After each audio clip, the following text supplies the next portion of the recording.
بسم الله الرحمن الرحيم فمن أظلم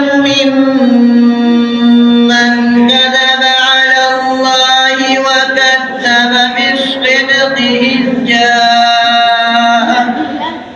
أليس في جهنم مثوى للكافرين والذي جاء بالصدق وصدق به أولئك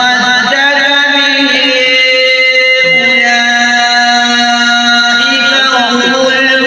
المتقون لهم ما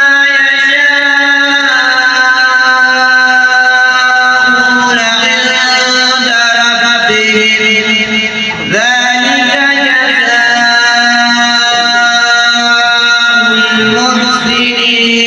المحسنين ليكفر الله عنهم أسوأ الذي عملوا ويجزيهم أجرهم بأحسن الذي كانوا يعملون أليس الله بكاف عبده ويخوفونك بالذين من دونه